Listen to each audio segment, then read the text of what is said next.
The 4th Regional Community Defense Group is the administrative unit responsible for managing reservists and supporting ROTC programs in the Calabarzon region, Region 4A, under the Reserve Command, Philippine Army.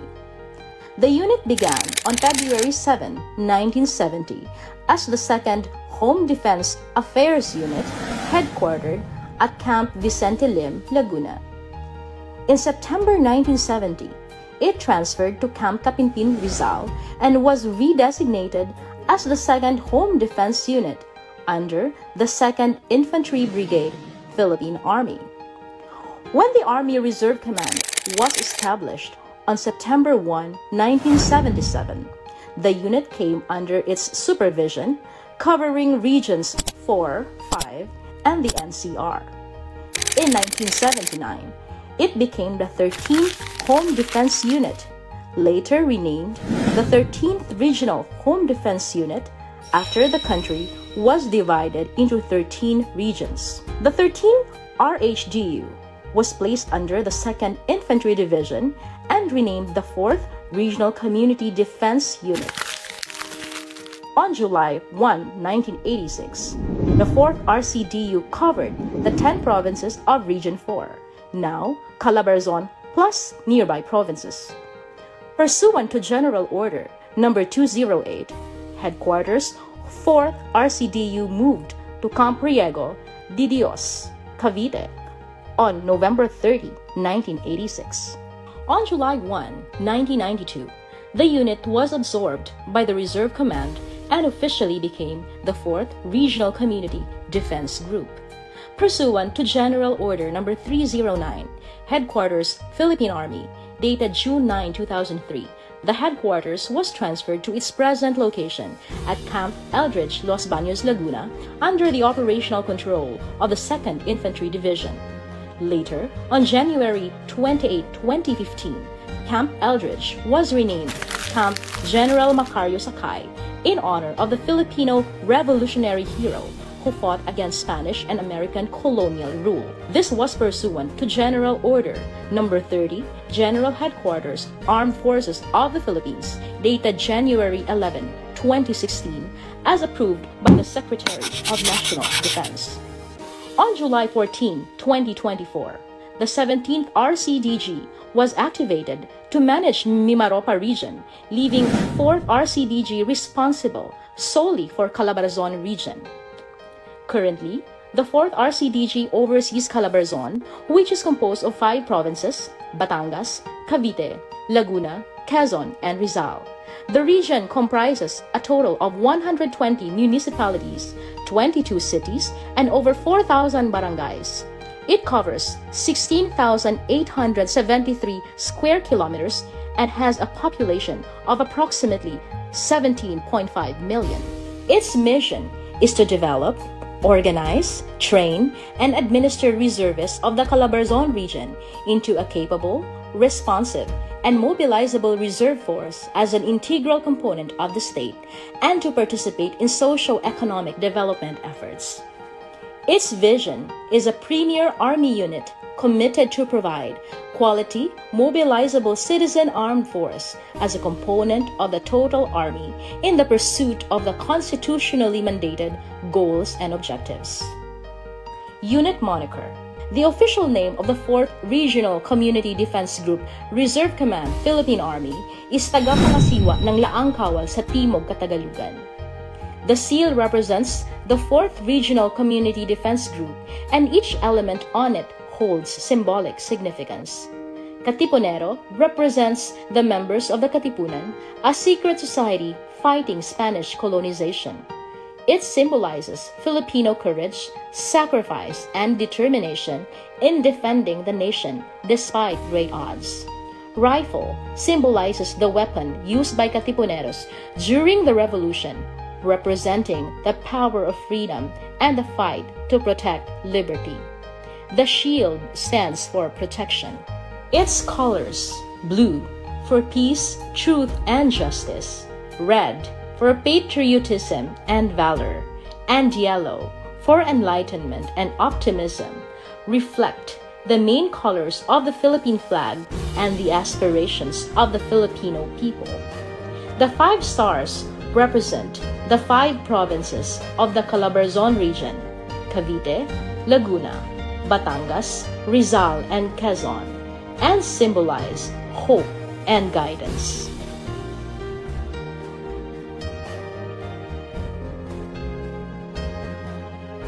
The 4th Regional Community Defense Group, Reserve Command, Philippine Army, has documented its commanders starting from Colonel Laureano P. Tolentino, Infantry Philippine Army, in 1979 to Colonel Ramil B. Anoyo, Infantry General Staff Corps, Philippine Army, the current commander of this unit.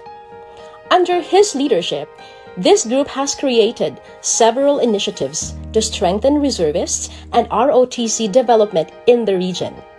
These programs aim to enhance disaster response, national security awareness, and leadership training for students and reservists. The 4th RCDG website provides information about its role in the Reserve Command, Philippine Army. It serves as a hub for updates, recruitment details, and community defense initiatives in Calabarzon and nearby regions. 4th RCDG Cares, Medical Missions for Reservists recognizes reservists as silent heroes. This program aims to ensure their health and well-being, acknowledging the sacrifices and contributions to the nation. 4th RCDG QR Code Attendance is a platform created to register and record the attendance of reservists and ROTC cadets. This attendance data is monitored and accessible to the 4th RCDG. 4th RCDG Mobile Takeaways enhances knowledge and skills. This initiative brings training and educational resources directly to reservists, cadets, and civilians to encourage participation and ensure continuous learning and skill enhancement regardless of location. FERASI and BG mascots provide memorable and unique visual engagement that represents the 4th RCDG. Cartada 4 TV livestream increases creator engagement, reaches a larger audience, and provides a more interactive experience where the audience is updated on the current activities. Ng 4 RCDG Rescom Facebook page. The 4th RCDG Binibining Laang Kawal, promoting ROTC through a soft approach, seeks to encourage more youth to join the ROTC program by showcasing its values and opportunities in an engaging manner. This initiative plays a vital role in advancing the ROTC program and reservist advocacy throughout the Calabarzon region.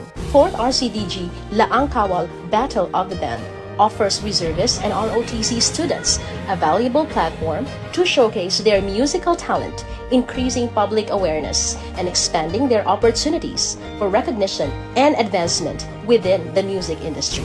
Publication of the 4th RCDG magazine serves as a communication tool to share success stories, updates, and educational content, strengthening the bond and esprit de corps within our ranks. ROTC and reservist advocacy at malls seek to inspire and reignite the Filipino people's patriotism and heroism. By promoting these programs, it empowers individuals to serve and protect the nation with pride and dedication. Activation of school-based RRU aims to streamline the recruitment and training of ROTC cadets, ensuring a steady pipeline of disciplined and capable reservists ready to serve. ROTC Do a Good Deed poster-making contest to promote the values of good citizenship, discipline, and patriotism among ROTC cadets. This event provided a creative platform for ROTC cadets to showcase their talents and express their ideas on shaping future leaders. The partnership with the National Intelligence Coordinating Agency 4A aims to promote peace and security awareness through information campaigns. These collaborations seek to educate students and other sectoral groups on security-related matters and to counter insurgency recruitment strategies and tactics through the Community Information Awareness and Advocacy Program livestream titled Kaalaman at Kamalayan, which is broadcast live on the 4th RCDG Facebook page.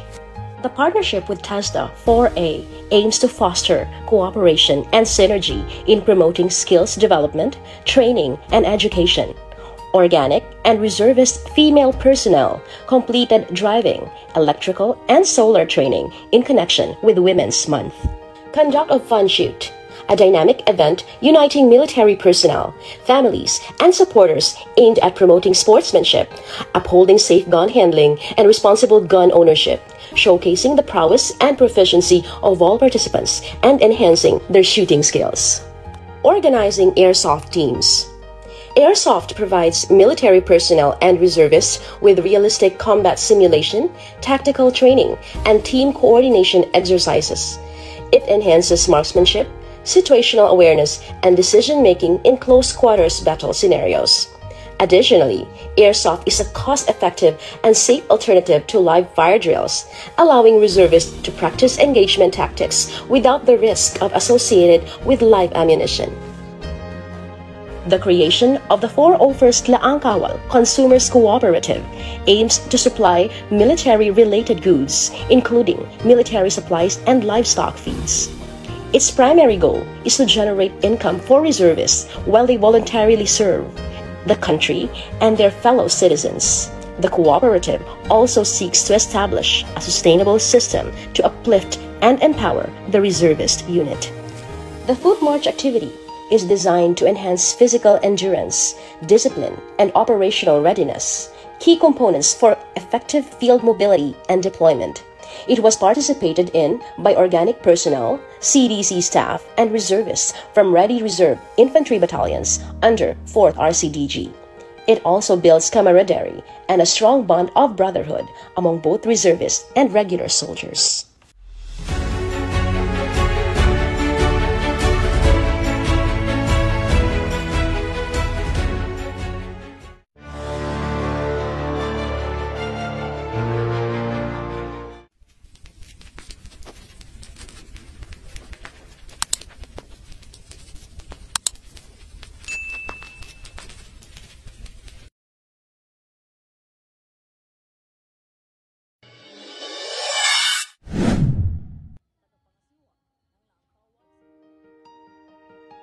The 4th Regional Community Defense Group is the administrative unit responsible for managing reservists and supporting ROTC programs in the Calabarzon region, Region 4A, under the Reserve Command, Philippine Army. The unit began on February 7, 1970 as the 2nd Home Defense Affairs Unit, headquartered at Camp Vicente Lim, Laguna. In September 1970, it transferred to Camp Capinpin, Rizal, and was redesignated as the 2nd Home Defense Unit under the 2nd Infantry Brigade, Philippine Army. When the Army Reserve Command was established on September 1, 1977, the unit came under its supervision, covering Regions 4, 5, and the NCR. In 1979, it became the 13th Home Defense Unit, later renamed the 13th Regional Home Defense Unit after the country was divided into 13 regions. The 13th RHDU was placed under the 2nd Infantry Division and renamed the 4th Regional Community Defense Unit.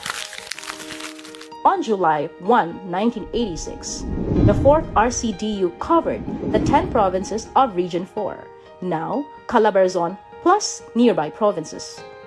Pursuant to General Order Number 208, Headquarters 4th RCDU moved to Camp Riego de Dios, Cavite, on November 30, 1986.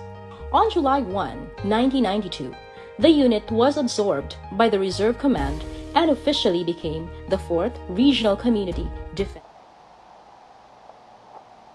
Ayan, isang magandang hapon sa aming mga taga-subaybay dito sa Kaalaman at Kamalayan segment ng Kartada 4 TV ng 4th Regional Community Defense Group. Sa ating pong mga viewers, huwag po nating kalimutang i-like at i-share itong ating live stream upang mas marami pa po ang maabot ng ating programa. Maaari din po tayong maglagay ng ating mga katanungan suhestyon dyan sa comment section sa ibaba. Ano po, kung meron po kayong tanong o hindi na lilinawan doon sa aming binabanggit sa aming pagla-live, pwede po kayong mag-comment dyan sa ating comment section. Narito na naman po tayo upang tumalakay ng mahalagang usapin, pangunahin sa larangan ng seguridad, kapayapaan sa ating bansa. Ano po? Subalit bago po tayong patuloy, lagi naman ang binabanggit, magpapakilala muna kami. Ako muli si kasamang Ace, mula sa dating membro ng CPP, NPA, NDF at kusang nagbalik loob sa ating pamahalaang gobyerno.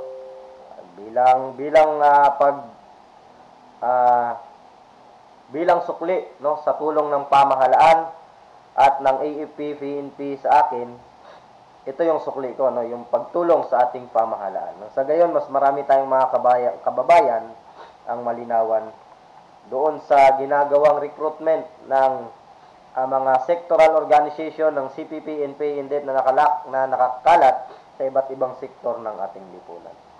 At syempre, nang malaman ng taong bayan kung ano ba yung ginagawa, yung mga ginagawa ng mga legal na printing organisasyon ng mga kaliwang grupong ito o yung mga CTG front organization. Ngayong hapong ito, mga kababayan, meron tayong tatlo na topic. Maigsi pero mahalaga ito na tatalakayin sapagkat ito yung mga hakbang nila dahil kamakailan ay sunod-sunod yung naganap na encounter dito sa area ng Mindoro, Occidental at Oriental Mindoro at dulong bahagi ng Quezon sa may Tagkawayan at yung Eastern Visayas.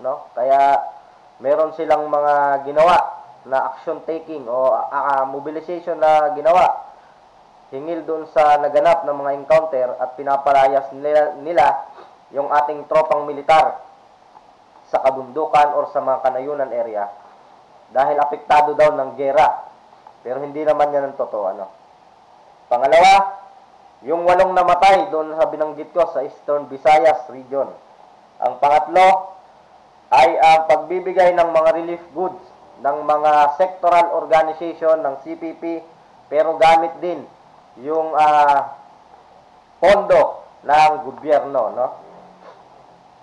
Unahin natin yung naganap na dignation rally sa harap ng Department of National Defense, ng DND. Noong August 19, taong kasalukuyan, nagsagawa ng kilos protesta ang Southern Tagalog Base Sectoral Front Organization sa harap ng Department of National Defense or DND sa Camp General Emilio Aguinaldo, Quezon City. Iginiit ng mga grupo na nilalabag umano ng Armed Forces of the Philippines, AFP, ang International Humanitarian Law sa pamamagitan ng sunod-sunod na pamamaslang ng sibilyan sa isla ng Mindoro. Dagdag pa nila, ang pinaigting na operasyong militar sa Southern Tagalog ay hindi makakasagot sa pangunahing suliranin ng mamayan kaugnay ng kabuhayan at lupang ninuno. Ilan pa sa mga isyong kanilang binigyang diin ay ang mga sumusunod. Or yung panawagan po nila sa lansangan, yung mga nakasulat sa placard, yung mga itinatambol nila. Ito yung una, Duterte panagutin, Marcos singilin. Yan yung number 1 na kanilang panawagan. Pangalawa, AFP, militar sa kanayunan palayasin. Yan yung pangalawang panawagan nila. At ang pangatlo, ay ipaglaban ng lupang Tartaria, Malatabako. Kasi merong issue po doon sa bahaging lupang Tartaria, yung demolition dyan, na kung saan ginamit nila yung issue na yan para organisahin yung ating mga kababayan, yung ating mga marilitang mamayan para pakilusin at turuan silang maging radikalismo yung kanilang kaisipan at tinuturuan nilang lumaban sa ating local government na nakasakop doon at syempre sa ating gobyerno. Ang pang-apat na kanilang panawagan ay ipaglaban ng Quezon, wakasan ang militarisasyon. Panglima ang NTF-ELCAC at Task Force Ugnay ay buwagin daw. No? Kaya pabuwag nila yung matagal na nilang programa ito, yung buwagin ang NTF-ELCAC. NTF-ELCAC. Ngayon naman, dahil nga kumikilos yung ating Task Force Ugnay, no, sa pangunguna ng ating Philippine Army, pinabubuwag na rin, no, yung Task Force Ugnay. Karapatang demokratiko at kalayaan sa akademya, no? Panawagan nila, kung titignan natin, sa UP, PUP, at sa lahat ng college na distrito ng kolehiyo, ay libre na ang paaralan, ang pag-aaral, ano? Yan ay programa ng ating national government, ng ating pamahalaan. No? Lagi naman inuuna ng ating pamahalang gobyerno, partikular ang edukasyon, laging inuuna yan ng ating gobyerno. Ang pangpito nilang panawagan o tinatambol sa kalsada ay tutulan ang militarisasyon sa campus.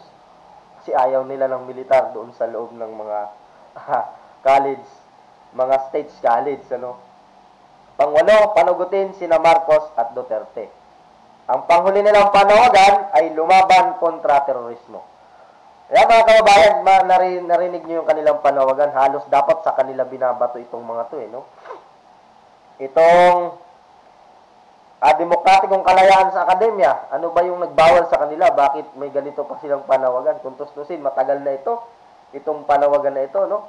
Halos lahat naman ibigay na ng ating pamahalaan. Sabi nila noon, yung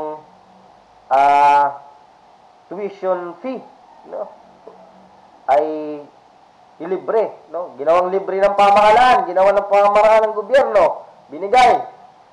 No, wala nang issue. Ngayon naman, nagkaroon naman ng issue, yung miscellaneous fee. Dati, mayroong issue na miscellaneous fee nung kami kumikilos pa, kasama yung mga front organization ng, sa kabataan, no? Yung Kabataan Party List Organization, Anak Bayan at League of Filipino Students, kasama namin noon mag-rallyan dyan sa Malacanang. Yan yung issue. Tinanggal yung miscellaneous fee sa paaralan, no? Nilibre na yan ng ating mga gobyerno, no? Pinatupad. Wala na namang masilip na issue itong mga walang hiya. Merong isinusulong yung ating mga mambabatas, ang ating mga senador, na isulong ang mandatory ROTC sa buong bansa dahil ang ating mga kabataan ay naliligaw na ng landas at mga bata pa ay napakamapapusok, no? Sobrang matalino nga pero napakamapusok at hindi nila naiisip yung kanilang mga ginagawa at hindi rin nila nalalaman yung kanilang sinasaliang organisasyon ay masama na pala, ano? Kaya yan yung gustong ipatupad ng ating mga mambabatas dahil pagkaalam mo yung pagmamahal sa sariling bayan at pagiging Pilipino mo, mamahalin mo ang bayan, ano? Ang ating Pilipinas, no? Kaya sana matupad yung mandatory ROTC sa ating bansa, no? Dahil ang mag-aani nito ay yung ang ating mga kabataan na siyang susunod na henerasyon ng ating bayan, no? Ba't kaya galit na galit sila dito, no? Mga kababayan natin, lalo na yung party list ng mga kabataan dyan sa Kongreso. No? Galit na galit kayo sa mandatory ROTC. Hindi pa nga naipo-programa ito, pero galit na kayo, no?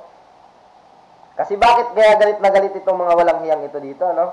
Kung titignan natin, kung bakit galit na galit sila at ayaw nilang maisabatas ang mandatory ROTC, kasi nga wala silang marirecruit o konti na lang ang kanilang marirecruit papunta sa NPA ng mga kabataan. Dahil nga mandatory siya, imumulat yung ating mga kabataan sa kalagayan at sistematikong nangyayari sa ating lipunan na kung saan ay meron talagang national threat, no? At kailangan malaman ng mga kabataan kung paano ingatan ang sarili nating bayan at kung paano mahalin, no? At hindi labanan sa pamamagitan ng revolusyon. Yan yung mga sinusulong ng mga makakaliwang grupo, partikular dyan sa loob ng Kongreso, sa pangunguna yan ng Kabataan Party List, no? Galit na galit kayo sa mandatory ROTC. Ayan, no, mag-comment po kayo sa ating unang tinalakay, ano? Isa pa dito, ang pagbuwag yung kanilang panawagan na patuloy na tinatambol doon sa kalsada, yung buwagin ang National Task Force LCAP. So, nung matagal na ito, nung ako po ay nasa panig pa ng Pamantik at Ulalya KMU, isa rin ako sa sumisigaw, no? Na buwagin ang NTF LCAP nung panahon namin. Pero dahil nakita ko yung kahalagahan, yung importansya ng ginawa ng ating National Task Force LCAP, katuwang ang ating Philippine Army at Philippine National Police and other security forces ng pamahalaan, siyempre, mas niyakap ko yung pagmamahal sa gobyerno. No? Nakita natin yung kanilang pagmamahal sa bayan at sa mga dating rebelding kagaya ko. Ba't bubuwagin kung tama naman ang kanilang isinusulong? Ano? Kung makikita nyo sa mga kanayunan areas, partikular sa ineriyahan ko sa Quezon, Lopez, San Narciso, San Andres, makita nyo yung mga liblib na lugar dyan, kalsada na. Dahil yan yung number 1 na ginawa ng proyekto ng National Task Force LCAP. Dahil yung mga liblib na lugar doon, nung panahon natin, tinatamnan natin yan ng IED, Improvised Explosive Device, no? Yung pampasabog natin. Kaya ginagawang kalsada. Pangalawa, kaya siya ginagawang kalsada para mas maabot ng programa ng gobyerno ang mga liblib at kasulok-sulukan ng mga kanayunan. Kaya kayo gusto nyong buwagin ito, alam naman natin yan, galing kami dyan sa loob ng organisasyon na dati nating sinasamahan dahil nga ayaw natin na makaabot sa kanayunan ang programa ng gobyerno dahil magiging balakid ito sa pag-uorganisa ninyo sa mga kanayunan areas. Yan ang talagang katotohanan yan kung bakit gusto nyong mawala ang National Task Force LCAP at gusto nyo rin mawala ang operasyon ng Task Force Ugnay. No? Nasasaktan kayo doon sa ginagawa ng Task Force Ugnay kasi yung ginagawa ng Task Force Ugnay, particular sa Counter White Area Operation, particular dito sa bahagi ng Laguna, ay iminumulat yung ating mga kamanggagawa, no? Doon sa pagtatatag ng mga malalayang unyon. Although hindi masama ang pagtatatag ng mga unyon, subalit sinasamantala nyo, no? Yung pagtatatag ng mga unyon. Basta affiliated sa Ulalya KMU, yan ay direktang may ugnayan sa New People's Army. O, hindi red tagging, malinaw. Ako ay isang dating manggagawa ng Coca-Cola, kaya hindi red tagging. No? Ako ang tumukoy at binulgar ko sa social media, hindi siya red tagging. Ano? Isang malinaw po yan na hindi red tagging. Kasi nga, lumantad niya kaming mga rebelde para patunayan tapos magiging red tagging. Hindi po red tagging. Ito ay malayang pagsabi namin, no, ng katotohanan. Kasi nasasaktan nga yung mga labor sectoral organization dyan, particular sa area ng Santa Rosa, Laguna. Kasi yan, area ng ng Pamantik KMU, yung pagkakaisa ng manggagawa sa Timog Katagalugan, Kilsang Mayo 1. No? Dahil nandyan kami galing. Kaya hindi nyo masasabing red tagging yan. No? Isang patunay kami dyan. Yan po, magbigay tayo ng komento dyan, mga kababayan, sa unang tinalakay natin. Ano? Mas maganda dyan, mas maganda kung may tanong, tatalakayin ulit natin. Ano? O kaya sa susunod na live natin, tatalakayin natin yung mga tanong. Ano po? Ang pangalawa na namang nating dadako tayo sa pangalawa, ano? Doon sa pangalawa nating topic. 8 komunistang terorista, ito po, ang napatay at 8 rin na high-power firearms ang nakumpiska. Nagtagumpay ang tropa ng 8th Infantry Stormtroopers Division sa dalawang magkasunod na engkwentro laban sa regional headquarters ng Eastern Visayas Regional Party Committee na nagresulta sa pagkamatay ng 8 komunistang terorista o NPA at pagkakakumpiska ng 8 ng high-power firearms sa kabundukan ng Barangay San Isidro, Las Navas, Northern Samar noong Hulyo 31 taong kasalukuyan. Ipinahayag ni Joint Task Force Storm at 8th Infantry Division Commander Major General Adonis Ariel Oryo na ang tagumpay na ito ay bunga ng epektibong pakikipagtulungan ng mga residente sa layunin ng 8th Infantry Division. Tuluyang wakasan ang insurgency sa rehiyon ng Eastern Visayas. Binanggit din niya ang mahalagang papel ng mga mamayan mula sa dating apektadong mga komunidad sa pagkamit ng tagumpay na ito. Banggit pa ni Major General Oryo, paulit-ulit na naming ipinananawagan na sila'y bumalik sa kanilang pamilya. Ngunit patuloy pa rin kumakapit ang grupong ito sa baluktot na ideolohiya na kumitil ng napakaraming buhay ng mga Pilipino. Kaya't muli naming inuulit ang panawagan sa mga natitirang kasapi ng Communist Terrorist Group. Ito na ang pinakamainam na pagkakataon upang isuko ang inyong armas. Anya ni Major General Oryo, talikuran ng armadong pakikibaka at magbalik loob sa batas.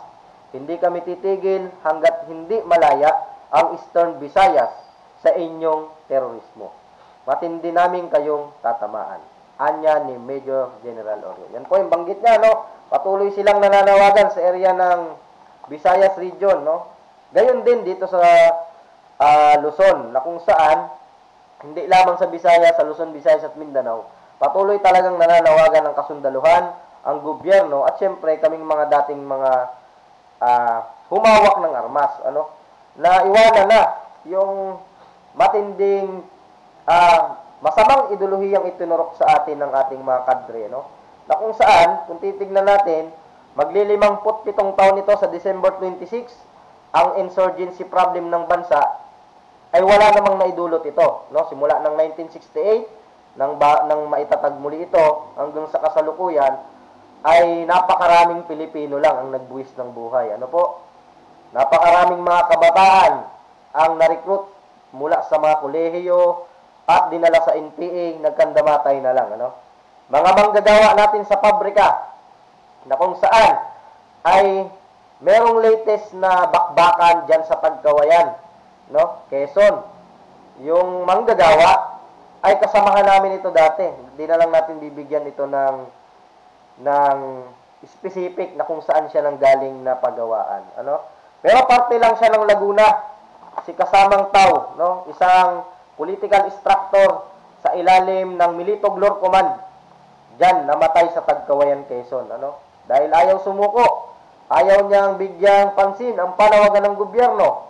Pinilit pa rin niyang isinusulong ang demokratikong revolusyong bayan na baluktot na, no? At hindi nakalapat sa pangailangan ng mamayan ng sinusulong ng Partido Komunista ng Pilipinas. Yan ang nangyari. Nagresulta ng kanyang pagkamatay. No? Kawawa naman yung ating kaibigan na manggagawa. Kaya nga, lagi namin siya sabi, yung mga nag-uunyon ay maging matalino, no? Sa sasalihang unyon. Kasi nga, kung ang layunin mo lang naman ay sumali sa unyon, doon ka lang, no, sa pagtataas ng sahod, no?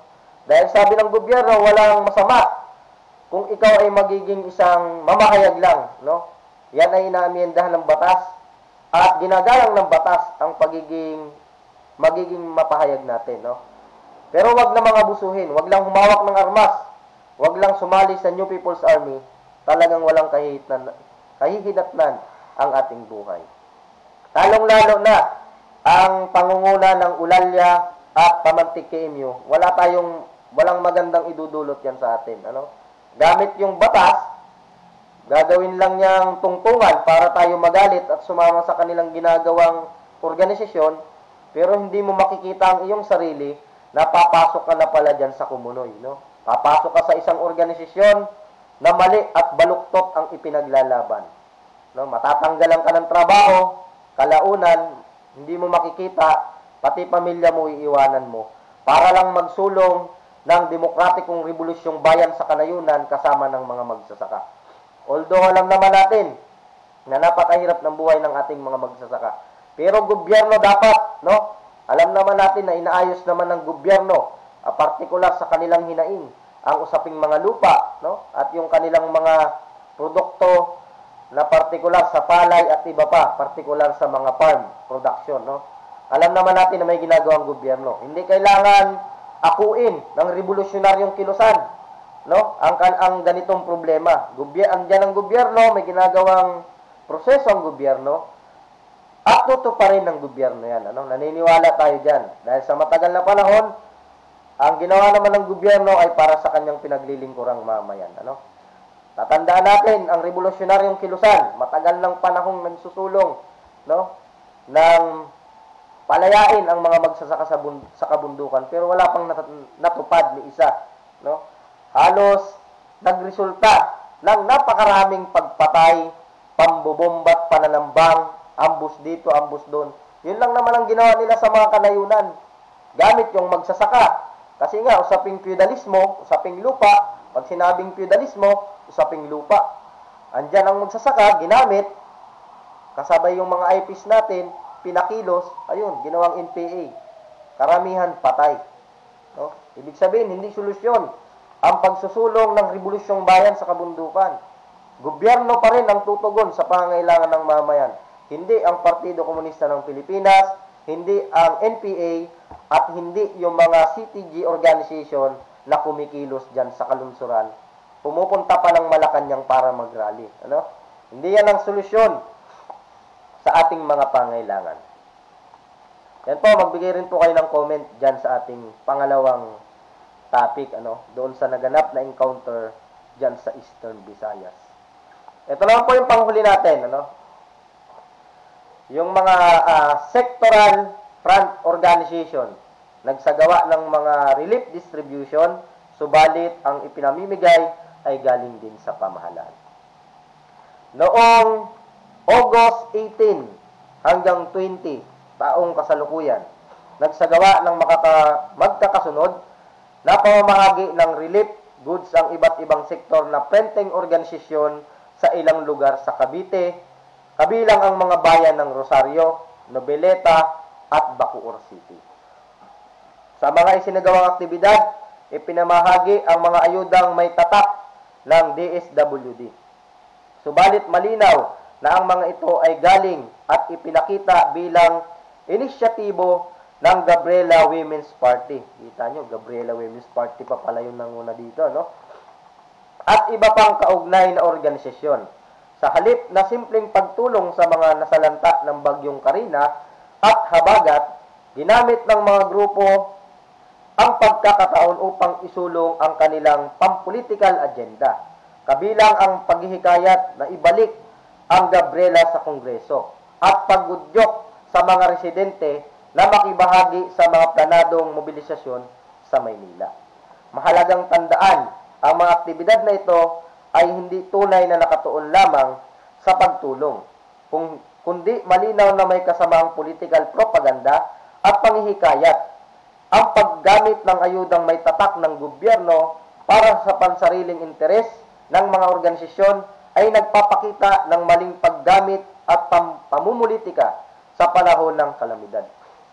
Tignan nyo, ginawa ng Gabriela Women's Party. Nakakahiya kayo, Sa pangunguna nyo, winalanghiyan nyo yung programa ng gobyerno. Ganyan kayo kadesperado. Itong Gabriela Women's Party Organization na nakaupo dyan sa Kongreso matagal ng panahon. Kaya kung makikita natin, mga kababayan, mga nanay, tatay, at sa inyong mga anak, maging matalino kayo sa organisasyong lumalapit sa ating lugar. Pag ganito po, yung lumalapit, Kabataan Party List, Gabriela Party List, Alliance of Concerned Teacher Party List, Makabayan Black, Anak Pawis, Kadamay, Piston Organization, KMU, ano pa ba yung isa? Yung Pamalakaya Pilipinas, ay wala pong may dudulot na maganda yan.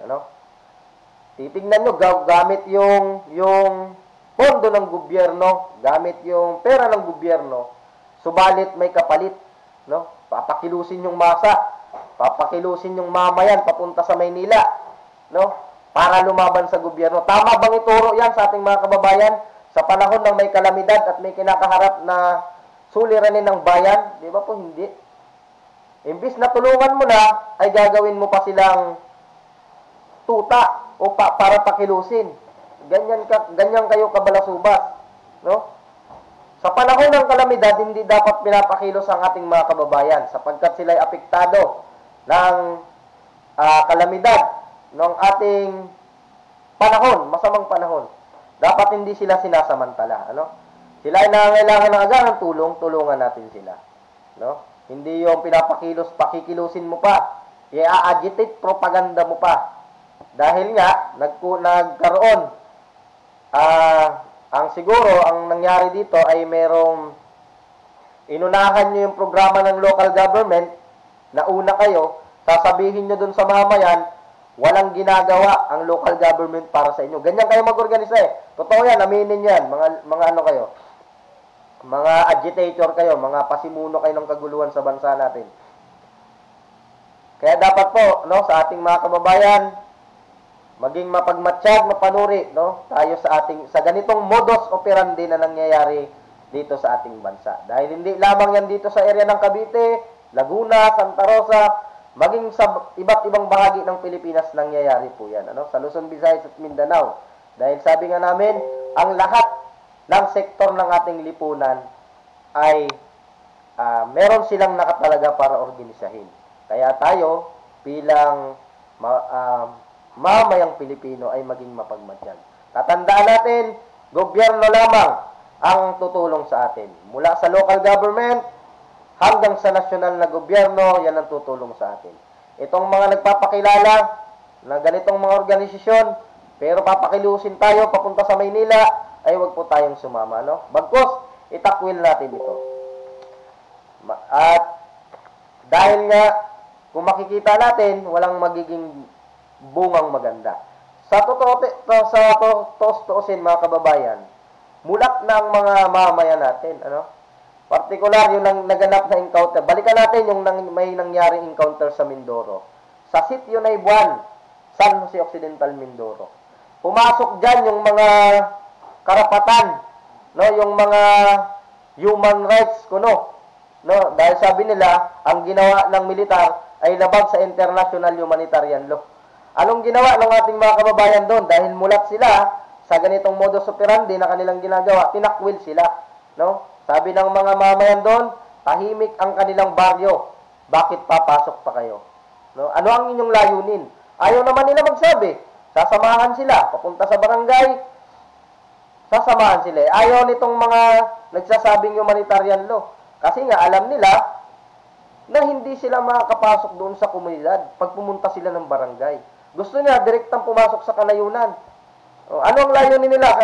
Bakit kailangan pumasok sa kanayunan? Dahil para alamin doon sa kanayunan kung ilan yung mga namatay na NPA o yung may mga wanted na NPA para tulungan nila. Yan po yung katotohanan. Dahil nung panahon namin, ginagawa namin yan. No? Nagpapanggap kaming karapatan para pumunta sa mga quick response team area na naganap na mga encounter. Hindi naman namin tutulungan doon yung community. No? Para lang alamin namin kung meron pang mga may tama ng bala na NPA na nakatago sa mga bundok para kunin at gamutin. Yun yung katotohanan dyan, no, mga kababayan. Kaya isang aral dito sa atin, yung naganap doon sa Mindoro, at tagumpay ang taong bayan doon sa sitio na Ibuan, na naitakwil nila. At ngayon, nagrally sila doon sa Dindi, hindi nila kaya doon makapasok sa Mindoro, umalis sila, pumunta ng Maynila. Binakbakan naman nila yung Maynila, no? Hindi rin sila nakapasok sa Tagkawayan nung nagkaroon ng encounter sa binanggit ko kanina na may namatay na galing sa labor. Kasi yung taong bayan sa Tagkawayan mulat sa ganitong modus operandi nilang ginagawa. Tinakwil din sila doon. Ayan ang nangyari. Pumunta sila ng Department of National Defense. Doon sila nagwangwang. Naggawa. No? Ayan po mga kababayan, dyan nagtatapos ang ating programa. Kung meron po kayong hindi naliwanagan, binabanggit namin, mag-comment po kayo dyan sa ibaba. Diyan na po nagtatapos ang ating talakayan sa hapon na ito. Sana po huwag kayong magsawang sumubaybay sa ating programa upang lagi po tayong update sa mga usapin na may kinalaman sa seguridad, kapayapaan ng ating bansa. No? Diyan na po nagtatapos. Maraming salamat. Ako po muli si kasamang Ace, ang inyong pong lingkod at naglilingkod po sa ating bayan.